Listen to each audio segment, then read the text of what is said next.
જય માતાજી, જય શ્રી કૃષ્ણ. મિત્રો, તમને વાર્તાઓ સાંભળવી ગમે છે તો આજનો વિડીયો તમારા માટે જ છે. આજની વાર્તા ખૂબ જ રસપ્રદ રહેવાની છે, તો થોડો સમય કાઢીને અંત સુધી બન્યા રહેજો. મારું નામ ગૌરાંગ છે. હું મારી માતાના મૃત્યુ પછી બે કામવાળા એટલે કે કૌશિકાબહેન અને તેના પતિ સુભાષ જોડે રહેતો. 29 વર્ષે માંડ મારા લગ્ન થયા. ચિત્રા મારી જીવનમાં આવી એને થોડા જ સમયમાં અવળા રસ્તે ચડી રોજ પાર્ટીઓ કરતી, મારે જોડે પૈસા માટે ઝઘડો કરતી અને મને દેવામાં ડૂબાડી દીધો. પછી તો એક દિવસ હું ચિત્રાની અક્કલ ઠેકાણે લાવવા માટે મારા સસરાના ઘરે ગયો. ત્યાં મારા સાસુ સસરાને સાથે મળી એવું કર્યું કે ચિત્રાના હોશ ઉડી ગયા. ગૌરાંગને ઓફિસ જવાનો સમય થયો. કાયમના સમયે ગોઠવાઈ ગયો. ડાઇનિંગ ટેબલ પર લગર વગર ચોળાયેલ નાઇટ ડ્રેસને બદલે સરસ રીતે તૈયાર થયેલી પત્ની અને નાસ્તામાં કાયમના બટાકા પૌવાની બદલે ગરમા ગરમ ગોટા જોઈ ગૌરાંગને નવાઈ લાગી. એણે ચિત્રા સામે આશ્ચર્ય સાથે જોયું. આમ શું જુઓ છો મારી સામે? લો, આજે તો તમને ભાવતા ગોટા બનાવ્યા છે. દાબીને ઝાપટો ગૌરાંગે ઊભા થઈ બારીમાંથી બહાર આકાશમાં જોયું. ત્યાં શું જુઓ છો? ગોટા ઠંડા થઈ જશે. આજે તો મારે પણ તમારી સાથે ખાવા છે. મને ઠંડા નહીં ભાવે. હું તો એ જોઈ રહ્યો છું કે સૂરજ ભૂલથી પશ્ચિમમાં તો ઉગ્યો નથી ને. લો, કરો વાત. આજે તો મને હોશ હોય જ ને. કેમ, આજે કંઈ ખાસ છે? બસ, હજુ તો લગ્નને 5 જ વર્ષ થયા છે. ત્યાં એનિવર્સરી પણ ભૂલી ગયા? હું તો ભૂલી જ ગઈ કે તમારો તો બસ ઓફિસ અને કામ, તારીખ કે વાર સાથે ક્યાં કંઈ લેવા દેવા જ છે. ઓહ સોરી ચિત્રા, ચાલ ઝાપટીએ ગોટા, કહી ગૌરાંગે ઊંધું ઘાલીને થોડા ગોટા ખાધા. ઓફિસ જવા જેવી કારની ચાવી લીધી. આજે અડધા દિવસની રજા લઈ લેજો, સમજ્યા? સાંજે ખરીદી કરવા જવાનું છે અને રાત્રે મારી 5-6 ફ્રેન્ડને હોટલમાં ભવ્ય પાર્ટી આપવાની છે. 5મી એનિવર્સરી છે તો કંઈક નવું તો થવું જોઈએ ને. અને હા, ધોયેલા મૂળાની જેમ ખાલી ખિસ્સે આવતા નહીં, 1-8 લાખ લેતા આવજો. ડાયમંડની વીંટી, ડ્રેસ, ચંપલ અને હોટલમાં શાનદાર પાર્ટી આપવાની છે એટલા તો જોઈ જ જશે, સમજ્યા? કાયમની માફક તોછડાઈ સાથે ઓર્ડર આપતા ગૌરાંગના હાથમાં ટિફિન પકડાવ્યું. ગૌરાંગ પત્નીની નજરમાં ન આવે એ રીતે બબડતો ગેટના પગથિયાં ઉતરી ગયો. બિચારા મોટાભાઈ શું હતા અને આ બાઈએ શું હાલત કરી નાખી. કૌશિકાબહેને પતિ સુભાષ સામે દયામણી નજરે જોયું. ખરેખર દયા આવે છે. ગુસ્સો કરવાની વાત તો દૂરની વાત છે. કોઈને ઊંચા અવાજે બોલાવે પણ નહીં. કેટલા લાગણીશીલ પ્રેમાળ છે મોટાભાઈ. બીજાની વાત તો શું કરીએ, આપણી જ વાત કરને. પૂરા 3 વર્ષમાં આપણે ભૂલ કરી હોય, એમના ઘરમાં કોઈ બગાડ કર્યો હોય કે નુકસાન કર્યું હોય તો પણ કદી આપણા પર ગુસ્સો કર્યો છે? સુભાષની આંખો ભરાઈ આવી. સુભાષનું મકાન બરાબર ગૌરાંગના મકાનની સાથે જ હતું. ગૌરાંગના પિતાજી તો 15 વર્ષ પહેલાં જ સ્વર્ગવાસી થયેલ. એટલું સારું હતું કે આ મકાન અને થોડી મરણ મૂંડી મૂકી ગયેલા તો તેના વ્યાજની આવક હતી. પરંતુ SSC પછી આગળ અભ્યાસના ખર્ચને પહોંચી વળવા ગૌરાંગે સાઇડ જોબ કરી ગમે તેમ કરીને MBA પૂરું કર્યું અને સારા એવા પેકેજ સાથે એક પ્રાઇવેટ કંપનીમાં જોબ પર લાગી ગયો. 29એ પહોંચવા આવ્યો પણ લગ્ન યોગ ન આવ્યો. આગળ ચાલીને લગ્નની વાત ચલાવવાવાળું તો કોઈ જોઈએ ને. એના નજીકના સગા તો કોઈ હતા નહીં. ઉપરાંત તેના પિતાજી સામાન્ય ગોર હતા તો નાતના કોઈ મોભી પણ આગળ ન ચાલે. છેવટે 29 વર્ષની ઉંમરે બરોડાની સામાન્ય પણ સંસ્કારી ઘરની ચિત્રા સાથે લગ્ન થયા. પરંતુ ગૌરાંગના માતૃશ્રીએ ગૌરાંગના લગ્નના 3 વર્ષ પહેલાં જ વહુનું મોઢું જોવાનો દિવસ આવે એ પહેલાં જ દીકરાને રમાડવાની અધૂરી ઈચ્છા સાથે જ અંતિમ વિદાય લીધેલ. ત્યારથી સુભાષ અને કૌશિકા તેને ત્યાં ફૂલ ટાઈમ કામ પર લાગ્યા હતા. સુભાષ ગૌરાંગ કરતાં 8-10 વર્ષ નાનો. ગૌરાંગને ત્યાં કામ પર લાગ્યા પહેલાં એ રિક્ષા ચલાવતો. બ્રાહ્મણનો દીકરો, પરંતુ ફક્ત 8 પાસ એટલે ન તો નોકરી મળે કે ન તો બાપ દાદાનો મૂળ ધંધો. ગોરપદું ફાવ્યું. છેવટે ભાડાની રિક્ષા ચલાવવાનું શરૂ કર્યું. એ ભલે રિક્ષા ચાલક બન્યો પરંતુ રિક્ષા ચાલકના કોઈ અવગુણ નહીં, એકદમ વિવેકી અને હસમુખો. ક્યારેક ગૌરાંગને કાર લઈ ઓફિસ જવાનો કંટાળો આવે તો સુભાષની રિક્ષામાં બેસી જાય. શરૂઆતમાં તો 1-2 વખત બીજા પેસેન્જરની માફક ગૌરાંગ અને સુભાષ વચ્ચે ખાસ કોઈ વાતચીત ન થાય, પરંતુ સુભાષના સ્વભાવને કારણે બોલો-ચાલો શરૂ થયેલો. માતૃશ્રીના સ્વર્ગવાસ પછી ઓફિસ અને ઘર બંને સંભાળવા ગૌરાંગ માટે મુશ્કેલ થઈ ગયેલ. એને લાગ્યું કે સુભાષ અને તેની પત્ની જો તેને ત્યાં ફૂલ ટાઈમ ઘરનું બધું કામ સંભાળી લે તો પોતાની મુશ્કેલી પણ દૂર થાય અને સાથે સાથે સુભાષ જેવા સારા માણસને રિક્ષા ચાલક જેવા હલકા કામમાંથી છુટકારો મળે. ગૌરાંગને સુભાષને કહી જોયું અને સુભાષે પત્ની સાથે ગૌરાંગનું ઘર સંભાળી લીધેલ. 4-6 માસમાં તો બધાના જીવ એવા મળી ગયા કે સુભાષ અને કૌશિકા ગૌરાંગને મોટાભાઈ જેવું માન આપતા અને મોટાભાઈ કહીને બોલાવવા લાગેલ. તો ગૌરાંગે એ બંનેના આગ્રહને વશ થઈ બંનેને તું કહેવાનું શરૂ કરેલું. ગૌરાંગના લગ્નને 12-15 દિવસ થયા એટલે એક દિવસ રાત્રે કૌશિકા, મને લાગે છે કે ભાભી સંસ્કારી કુટુંબમાંથી આવે છે, મોટી ઉંમર છે તો ઠરેલ બુદ્ધિના તો હોય જ, મોટાભાઈનું ઘર સંભાળી લેશે, પ્રેમાળ પણ છે, આપણને પણ કેટલા આદરથી બોલાવે છે. હવે આપણે મોટાભાઈ પર આપણા પગાર અને જે લાગણીથી મોટાભાઈ આપણી બીજી જરૂરિયાત પૂરી પાડે છે તેનો નાહકનો ખર્ચ ચડાવવાની જરૂર નથી. એ તો મોટા મનના છે તો એમને આપણી જરૂર ન હોય છતાં પણ આપણને નોકરી પર ચાલુ જ રાખે, પણ આપણે જ સમજીને રજા લઈ લેવી જોઈએ. સુભાષે 4-5 દિવસથી તેના મનમાં ચાલી રહેલ વિચાર પત્ની સામે રજૂ કર્યો. કૌશિકાને પતિની વાત સાચી લાગી, નિર્ણય લેવાઈ ગયો. 2-3 દિવસ પછી એક દિવસ રાત્રે બધાનું જમવાનું પતી ગયું. ગૌરાંગ અને ચિત્રા હોલમાં બેઠા. થોડીવાર પછી ચિત્રા લટાર મારવા ગઈ એટલે મોકો જોઈ સુભાષ અને કૌશિકા રસોડું આટોપી ગૌરાંગની સામે ઊભા રહ્યા. મોટાભાઈ, સુભાષ કહેતા ખચકાવા લાગ્યો, કેમ અટકી ગયો? કોઈ તકલીફ હોય તો વિના સંકોચે બોલ. તમારી આવી મીઠી છત્રછાયા છે તો તકલીફ તો શું હોય, પણ અમે વિચારતા હતા કે હવે તો ભાભી આવી ગયા છે, એ ઘર સંભાળી લેશે, તો હવે અમે રજા લઈએ, હું મારા મૂળ ધંધે લાગી જાઉં. નાહકનો અમારો બોજો તમારા પર શું કામ રાખવો? ઓ એમ વાત છે. જો સુભાષ, હજુ તો ચિત્રાએ ઘરમાં પગ જ મૂક્યો છે, એ ઘર સંભાળી શકે તેમ છે કે કેમ, અને સંભાળી શકે તેમ હોય તો પણ સંભાળશે કે કેમ એ કંઈ જ કહી શકાય નહીં. આમ પણ મને તમારો સહેજ પણ બોજો લાગતો નથી. વળી સાચું કહું તો હવે મને તમારી આદત પડી ગઈ છે. તમે લોકો મારી સાથે હોવ છો તો લાગે છે કે મારું પોતાનું પણ કોઈ છે. તેલ જુઓ, તેલની ધાર જુઓ, એ પછી વિચારીશું. બાકી તમારે જવું જ હોય તો હું રોકી તો ન શકું. ના મોટાભાઈ, આ તો અમને જે લાગ્યું એ કહ્યું, બાકી અમને પણ જવું તો ગમતું નથી.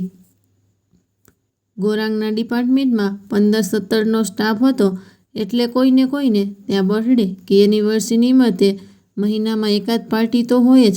લગ્ન પછીની પહેલી 2-3 પાર્ટી વખતે ચિત્રાને લગ્નમાં તો ઘણી મોંઘી સાડી, ડ્રેસ, ઘરેણાં બધું જણાવેલ, છતાં ગૌરાંગ દરેક પાર્ટીએ નવી સાડી કે ડ્રેસ અને નાની તો નાની પણ સોનાની એકાદ આઈટમ તો અપાવે જ.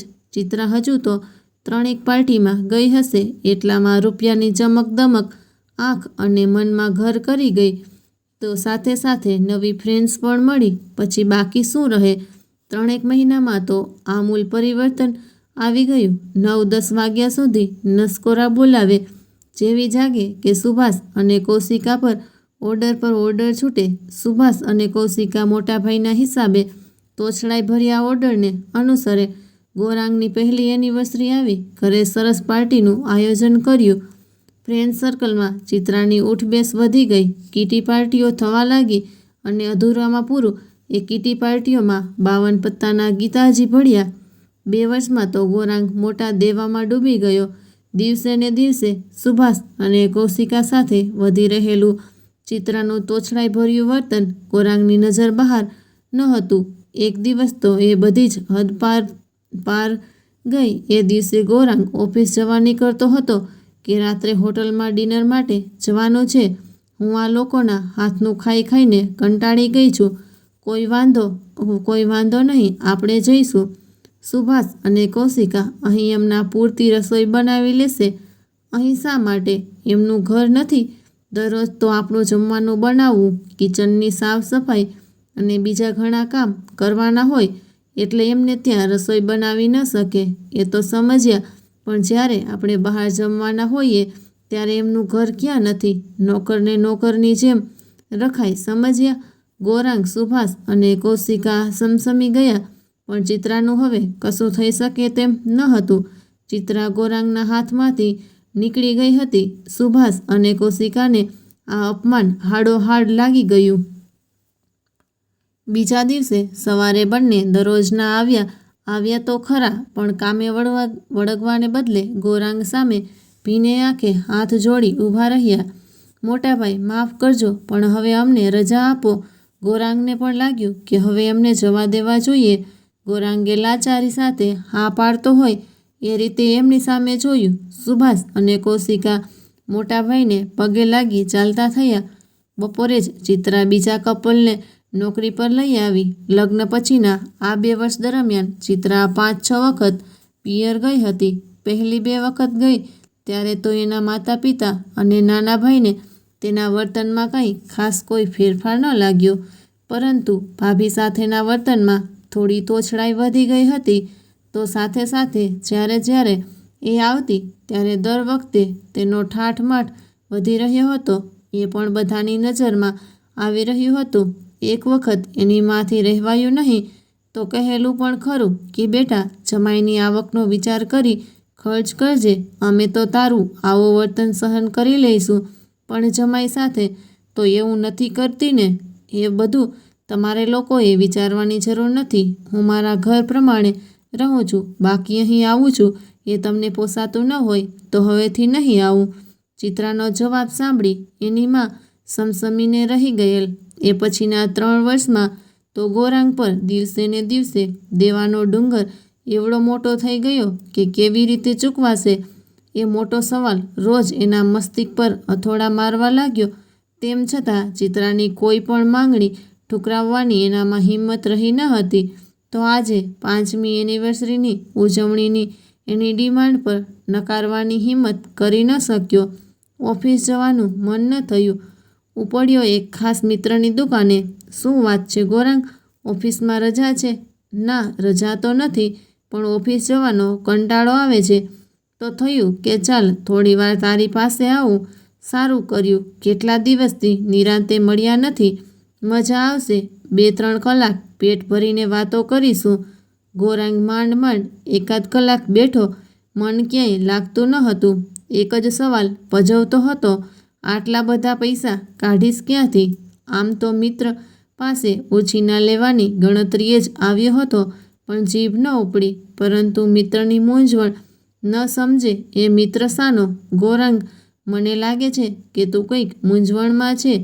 જે હોય તે બોલ. સાચા મિત્રથી શું છુપાવવાનું? પૈસાની જરૂર છે, પણ રકમ મોટી છે તો જીભ ઉપડતી નથી.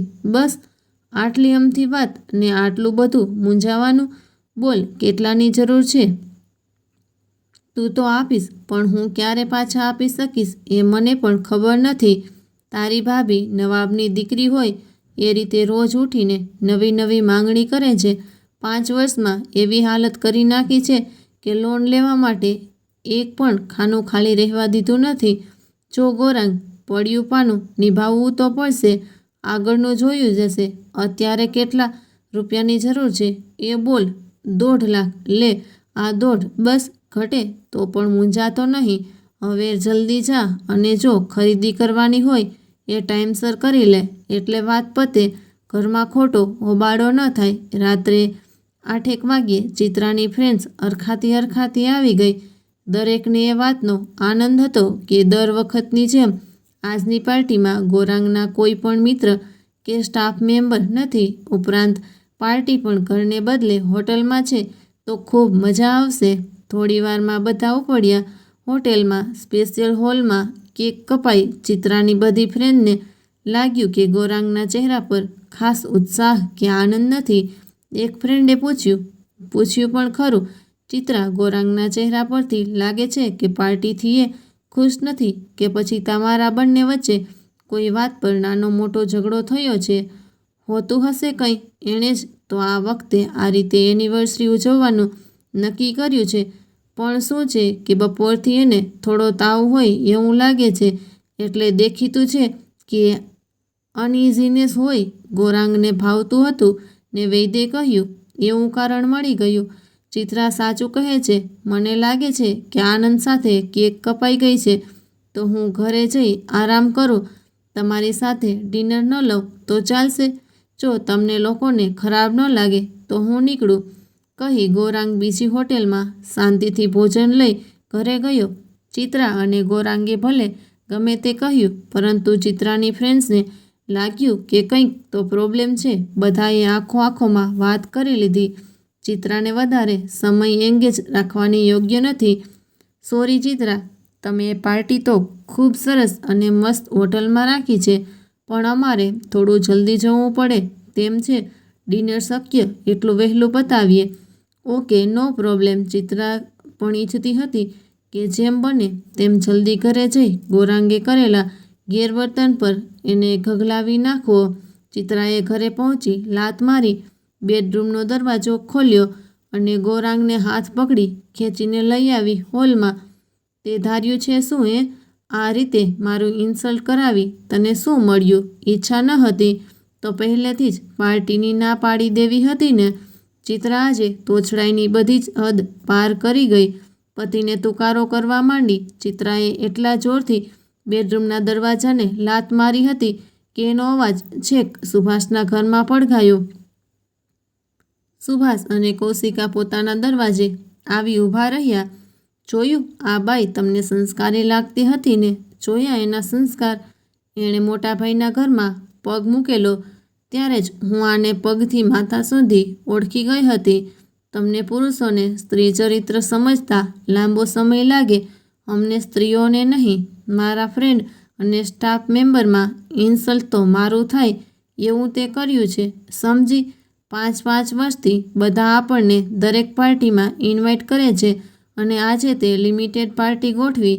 આજે નહીં તો ક્યારેક તો કોઈને યાદ આવશે જ ને કે આપણી એનિવર્સરી હતી. હું શું મોઢું બતાવીશ?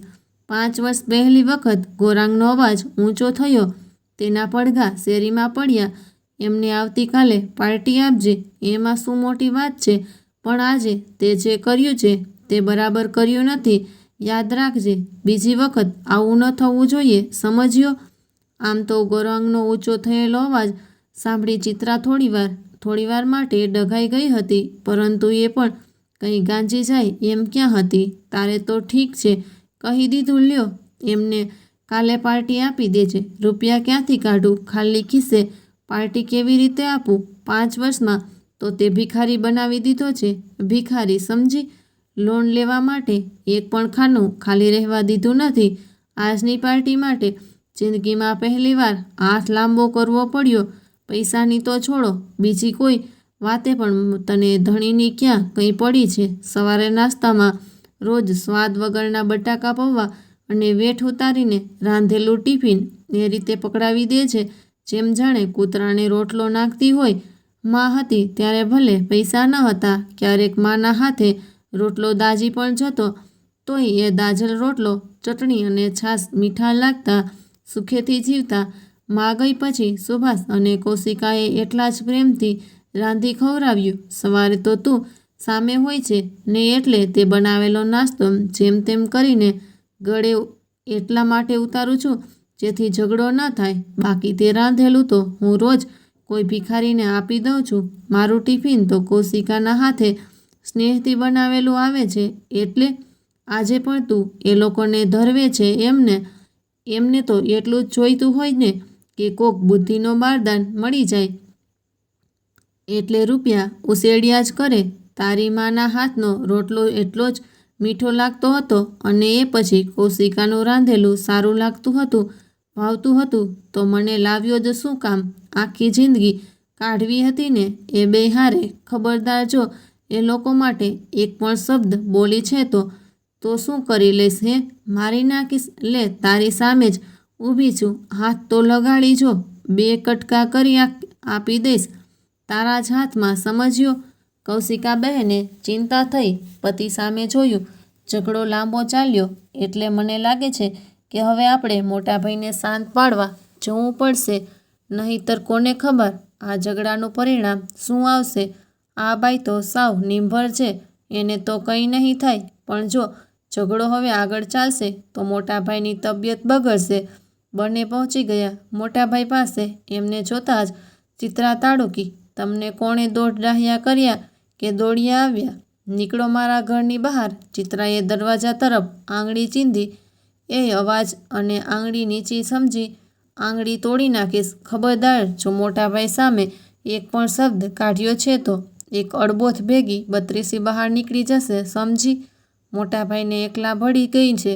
હજી એનો ભાઈ અને બેન જીવે છે. કોની માં એ સવાશેર સૂંઢ ખાધી છે કે મોટાભાઈનો વાળ પણ વાંકો કરે? કૌશિકાનું રણચંડી જેવું રૂપ જોઈ ચિત્રા પરસેવે રેબઝેબ થઈ ગઈ. ગળે સોસ પડવા માંડ્યો. ભાગી કિચનમાં 2 ગ્લાસ પાણી પીધું ત્યારે માંડ શ્વાસ નીચે બેઠો. ત્યાંથી સીધી ભાગી બેડરૂમમાં. ધડામ કરતી પડી ડબલ બેડ પર. ઘરમાં સન્નાટો વ્યાપી ગયો. ગૌરાંગ બીજા દિવસે નાસ્તો કર્યા વગર જ નીકળી ગયો. ટિફિન પણ ન લીધું. ઉપડ્યો સીધો એક એડવોકેટની ઓફિસે. ત્યાંથી સીધી વાટ પકડી વડોદરાની. આવો આવો ગૌરાંગ કુમાર. શાળા વિશાલે બનેવીને પ્રેમથી આવકાર આપ્યો. ગૌરાંગનું નામ સાંભળતા જ સાસુમાં વિજયાબેન રસોડામાંથી હાથ લૂછતા હસતા હસતા હોલમાં આવી ગયા. સસરા હસમુખરાય તો ત્યાં હાજર જ હતા. ચા નાસ્તો બનાવી હમણાં આવી કહી વિજયાબેન રસોડા તરફ જવા લાગ્યા. નાસ્તો ન બનાવશો બા, ખાલી ચા પીવી છે. થોડી વારમાં ચા આવી ગઈ. ચા પીવાઈ ગઈ એટલે સાસુમાં બેઠા જમાઈરાજની બાજુમાં સોફા પર. વિશાલભાઈ, ભાભી કેમ દેખાતા નથી? એ થોડા દિવસ પિયર ગઈ છે.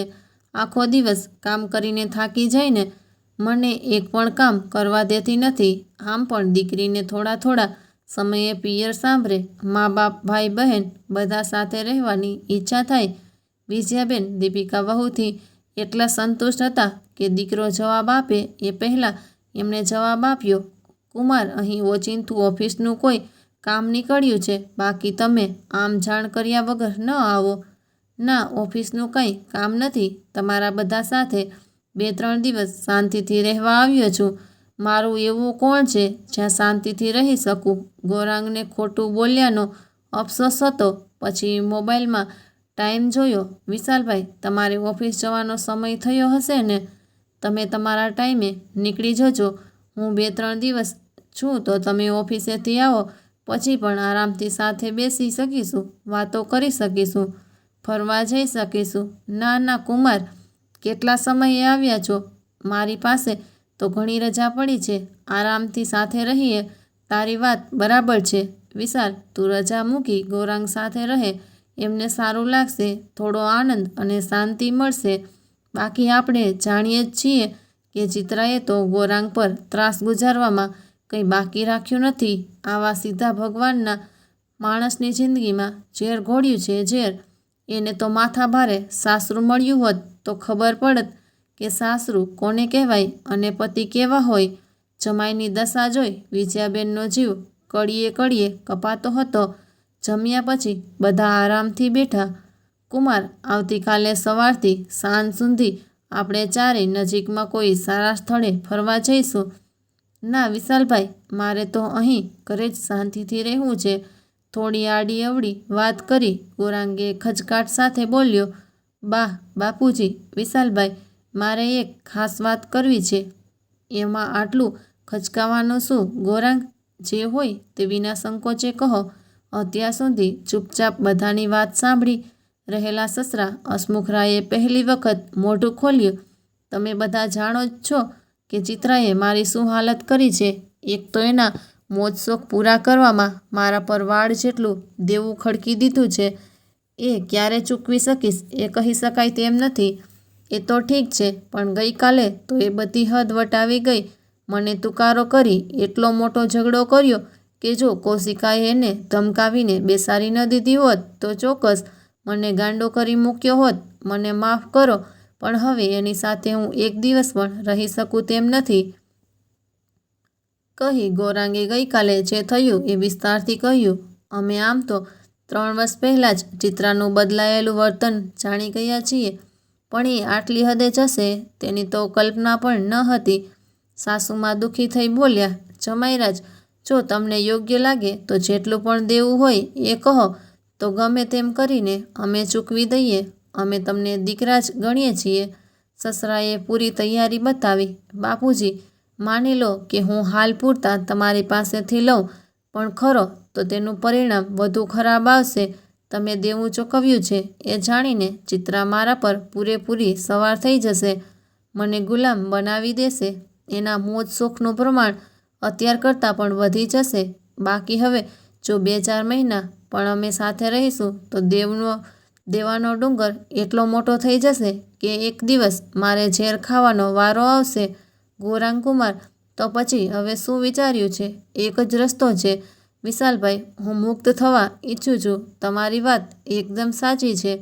અમને પણ લાગે છે હવે તમારે ચિત્રા સાથે રહેવાનો કોઈ અર્થ નથી, કહી વિશાલે માતા પિતા સામે જોયું. બાપુજી, તમને શું લાગે છે? તારી વાત બરાબર છે. ગૌરાંગના જીવને નિરાંત થઈ. મને ભરોસો હતો કે તમે બધા મારી પરિસ્થિતિ સમજી શકશો, મેં લીધેલા નિર્ણય સાથે સહમત થશો. ગૌરાંગે બ્રીફકેસમાંથી ડાયવોર્સ પેપર કાઢ્યા. આ ડાયવોર્સ પેપર તમારામાંથી કોઈ પણ 2 સાક્ષીમાં સહી કરી આપે તો મોટી મહેરબાની. ગૌરાંગે હાથ જોડ્યા. અરે, આ શું કરો છો કુમાર?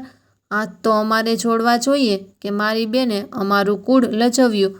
બાપુજી હમણાં જ સહી કરી આપે છે. વિજયાબેન અને હસમુખરાયે અશ્રુભીની આંખે જમાઈ સામે જોઈ સાક્ષીમાં સહી કરી. ચાલો ત્યારે હું નીકળું, એટલે જેમ બને તેમ જલ્દી મારો છુટકારો થાય.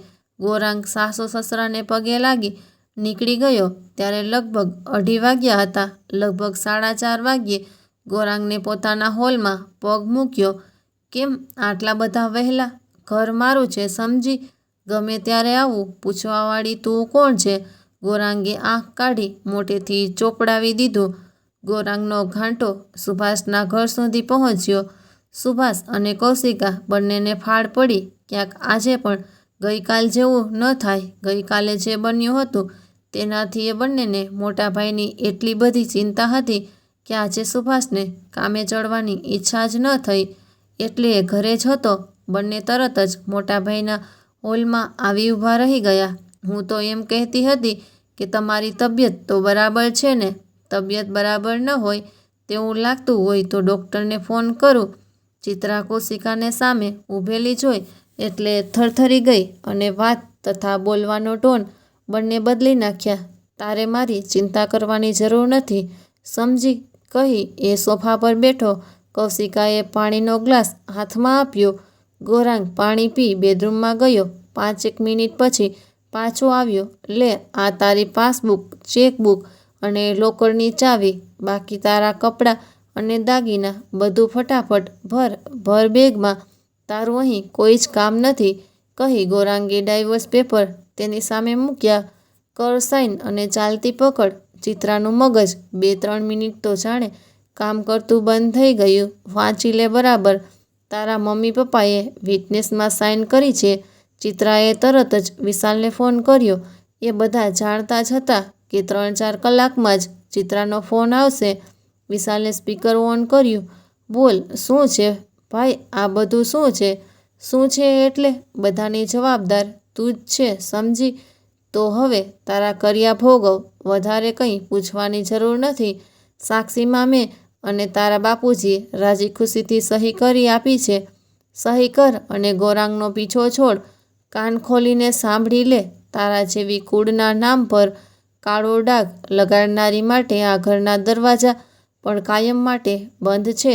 પણ મમ્મી, હું ક્યાં જઈશ? એ બધું તારે બહુ સમય પહેલાં વિચારવાની જરૂર હતી. છૂટાછેડાના કાગળ પર સહી કર એટલે વાત પતે, કહી વિજયાબેને ફોન કટ કર્યો. ચિત્રા પાસે કોઈ વિકલ્પ જ ન રહ્યો.